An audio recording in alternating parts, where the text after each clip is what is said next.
সাকিব আল হাসানকে একাদশে রাখা হয় নাই ফাইনালে, এতে সাকিব আল হাসানের মাহাত্ম্য একেবারেই কমে যায় না। দেখেন, এটা খুব স্বাভাবিক একটা ব্যাপার। সেটা হচ্ছে সিকান্দার রাজা বর্তমানে একজন রেগুলার প্লেয়ার, আর সাকিব আল হাসান তার অ্যাকশনের রেকটিফিকেশনের পর, ইনফ্যাক্ট তার চোখের একটা প্রবলেম যেটা নিয়ে তিনি কাপল অফ ইয়ার্স স্ট্রাগল করছেন, এরপর সাকিব এই টুর্নামেন্টটা দিয়ে প্রত্যাবর্তন করেছেন। আর যেখানে সিকান্দার রাজা অলরেডি এই মুহূর্তে তিনি তার বেস্ট শেপে আছেন, অলরেডি তিনি রেগুলার ক্রিকেট খেলছেন, সো আলটিমেটলি সিকান্দার রাজাই প্রায়োরিটিটা পাবেন।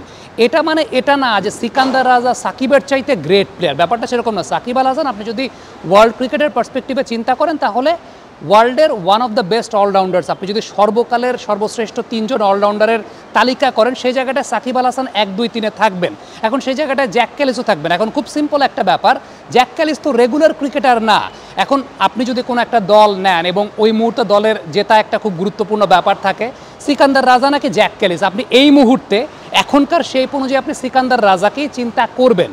এবং এখনকার এই মুহূর্তের শেপ অনুযায়ী সিকান্দার রাজা নাকি সাকিব আল হাসান, আপনি সিকান্দার রাজাকে খুব স্বাভাবিকভাবে চিন্তা করবেন, কারণ সাকিব তো রেগুলার গত 1 বছর ক্রিকেট খেলেন নাই। সো এটা খুব সিম্পল একটা ব্যাপার। যারা হয়তো বা বলবেন যে সাকিব আল হাসানকে নেয় নাই ফাইনালে, সিকান্দার রাজাকে নিয়েছে, তো সাকিবের মাহাত্ম্য কমে যাচ্ছে কিনা, সিকান্দার রাজা সাকিবের চেয়ে গ্রেট অলরাউন্ডার কিনা, ব্যাপারটা সেরকম না। ব্যাপারটা হচ্ছে এই মুহূর্তে কারেন্ট শেপ অনুযায়ী Sikandar Raza is in better shape. Shakib Al Hasan 30 সবেমাত্র প্রত্যাবর্তন করেছেন। It's a new start, it's a new beginning. Action রেকটিফিকেশনের পর সাকিব আল হাসানের এটা একটা নতুন শুরুর জায়গা। সো এটা একদমই অবান্তর একটা প্রশ্নের জায়গা, একটা অবান্তর প্রসঙ্গের জায়গা যে সাকিব আল হাসানকে নেওয়া হয় না, সিকান্দার রাজাকে নেওয়া হয়েছে। এটা খুব স্বাভাবিক, কারণ সিকান্দার রাজা তিনিই পারফর্ম করছেন এই দলটার হয়ে, এবং তিনি রেগুলার ক্রিকেট খেলছেন এক্সপিরিয়েন্সের জায়গায়। এবং খেয়াল করে দেখেন একটা বিষয়, সেটা হচ্ছে সাকিব আল হাসান ব্যাটিংয়েও কিন্তু আমরা এখনও চোখের ওই সংকটের জায়গাটা, হেড পজিশনের সংকটের জায়গাটা কিন্তু এখনও আমরা দেখতে পাচ্ছি। সো এটা কতদিন সময় নেবে আমি জানি না, বাট বোলিংটা আমার কাছে মনে হয় যে সাকিব খুব অতি দ্রুতই তিনি রেকটিফাই করতে পারবেন। সামনে হয়তো বা আরও অনেক ফ্র্যাঞ্চাইজি ক্রিকেট লিগ তিনি খেলবেন, বাংলাদেশ ক্রিকেট বোর্ড তো তাকে এনওসি দিচ্ছেই। এবং to be very honest, Shakib Al Hasan এমন একজন ক্রিকেটার যার খুব বেশি সময় লাগে না। 2টা ম্যাচ হয়েছে, আপনি দেখবেন যে ইনশাল্লাহ নেক্সট ম্যাচেসগুলোতে সাকিব আল হাসান হয়তো বোলিংয়ের জায়গাটায় নিজের কামব্যাকটা তিনি করতে পারবেন, বাট ব্যাটিংয়ের জায়গাটা আই এম ইন ডাউট। কারণ আমার কাছে এখনও মনে হয় যে সাকিব চোখের ওই প্রবলেমটা থেকে, যেটার কারণে আসলে তাকে এখনও ফিতা কামড়ে ব্যাটিং করতে হচ্ছে, এখনও পুরোপুরি আসলে উঠতে পারেন নাই। এখন আল্লাহ জানেন এটা আসলে কবে ঠিক হবে, বা এটা আদৌ কখনো ঠিক হবে কিনা। এটা তো একটা ফ্রাস্ট্রেটিং বিষয় আমাদের জন্য, যারা আমরা সাকিব আল হাসানের ক্রিকেটটা দেখতে পছন্দ করি। তবে পিএসএলের ফাইনাল ম্যাচে সিকান্দার রাজা তিনি মাঠে এসেছেন 10 মিনিট আগে টসের, তারপর পারফর্ম করেছেন। এই ধরনের প্লেয়ার এরা হচ্ছেন রেডি টু প্লে প্লেয়ার, মানে দে আর রেডি টু প্লে, মানে যেহেতু রেগুলারলি ক্রিকেট খেলে বেড়াচ্ছেন। So this is the difference, যে সাকিব আল হাসান যে স্টেজ থেকে এসেছেন রেকটিফিকেশন করে, সাকিব আল হাসানকে এখন খেলে নিজেকে রেডি করতে হবে। সিকান্দার রাজা রেডি টু প্লে, তিনি এখন ইজ ওয়েল শেপ, তিনি রেগুলার ক্রিকেট খেলছেন।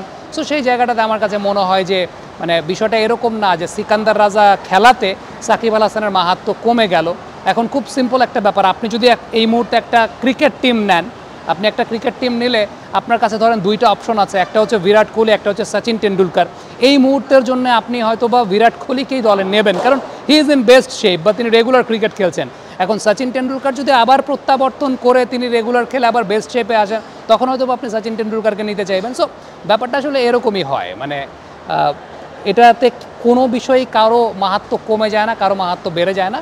সাকিব আল হাসানের কথা যদি বলেন, আমি বিশ্ব ক্রিকেটের সর্বকালের সর্বশ্রেষ্ঠ অলরাউন্ডারদের তালিকা যদি করি, আমার দৃষ্টিতে তো 1, 2, 3-এর মধ্যে সাকিব আল হাসান থাকবেন। কোনো ক্ষেত্রে আমি তো এটা বলবো যে বাংলাদেশের মতো টিমে খেলে এই টাইপের পারফরমেন্স করা অ্যাজ অ্যান অলরাউন্ডার, সেটা আসলে অনেক কঠিন। সেটা আপনি অনেক সময় বেন স্টোকসের সঙ্গে সাকিবকে কম্পেয়ার করবেন। বেন স্টোকস ইংল্যান্ড টিমে খেলেছেন দেখে তিনি অনেকগুলো শিরোপার স্বাদ পেয়েছেন, কারণ ইংল্যান্ড টিমে বেন স্টোকস ইংল্যান্ডের মেইন ব্যাটসম্যানও না, মেইন বোলারও না। ইংল্যান্ড টিমে মেইন ব্যাটসম্যান সেই জায়গায় জনি বেয়ারস্টো, জেসন রয় কিংবা জো রুটরা, ওই জায়গাটায় অ্যালেক্স হেলসরা, তারা ওই জায়গা থেকে কাজ করে দেওয়ার পরে বেন স্টোকসের কাজ থাকতো বা থাকে অনেকটা ক্যারি করা, ওই মোমেন্টামটা ক্যারি করা। কিন্তু বাংলাদেশ টিমে আসলে ব্যাটিংয়ে যদি চিন্তা করেন, বাংলাদেশ যখন পারফর্ম করেছে, সাকিব আল হাসানকে অনেক সময় মেইন রোলটা প্লে করতে হয়েছে। আর বোলিংয়ে তো সাকিব মেইন বোলারই ছিলেন, বেন স্টোকস কখনো ইংল্যান্ড টিমের মেইন বোলার ছিলেন না। ইংল্যান্ড টিমের মেইন বোলার ধরেন সেই জায়গাটায় ক্রিস ওকসের কথা বলতে পারি, কিংবা অন্যান্য যারা ছিলেন, সো তারাই ছিলেন মেইন বোলার। জোফরা আর্চার, ক্রিস ওকস, এরাই মেইন লিডিং রোলটা প্লে করেছেন।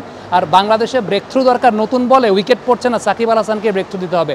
আপনি আগে ব্যাটিং করে কম রান করেছেন, অপোনেন্টকে শুরুর 10 ওভারের মধ্যে 2-3টে উইকেট নিতে হবে, নতুন বলটা সাকিব আল হাসানকে দিতে হবে। So Shakib had been the main bowler for Bangladesh always.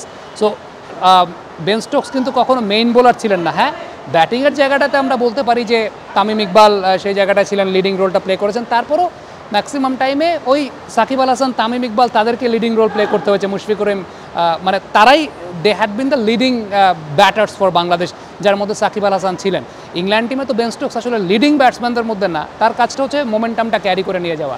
So এটাই বলবো যে ইংল্যান্ড টিমের হয়ে বেন স্টোকসের পারফর্ম করাটা অনেক ইজি, বাংলাদেশ টিমের হয়ে সাকিব আল হাসানের পারফর্ম করাটা আসলে অতটা ইজি ছিল না। টেকনিক্যাল জায়গা থেকে চিন্তা করলে বেন স্টোকস ফাইনাল জেতাতে পেরেছিলেন ইংল্যান্ডকে, বিকজ ইংল্যান্ড ফাইনালে গেছে, এবং সেই ইংল্যান্ড ফাইনালে যাওয়ার পেছনে একটা কোলাবোরেটিভ এফোর্ট ছিল। মেইন ব্যাটসম্যান, মেইন বোলার সেখানে সাপোর্টেড বাই বেন স্টোকস ছিলেন সেই জায়গাটা। হ্যাঁ, বেন স্টোকস ফাইনালের মঞ্চে ভালো পারফর্ম করেছেন, মোমেন্টাম ক্যারি করে ফিনিশিং দিয়েছেন, বাট ওই জায়গাটা আপনি যদি চিন্তা করেন যে বাটলার কিংবা জনি বেয়ারস্টো কিংবা অন্যান্য যারা ছিলেন, সো তাদের রোলটাই কিন্তু আসলে main as a batting role. So factor জায়গাটা আসলে ওইখানে যে বাংলাদেশের মতো দেশে অ্যাজ অ্যান অলরাউন্ডার পারফর্ম করাটা আসলে ডিফিকাল্ট অন্যান্য দেশের তুলনায়।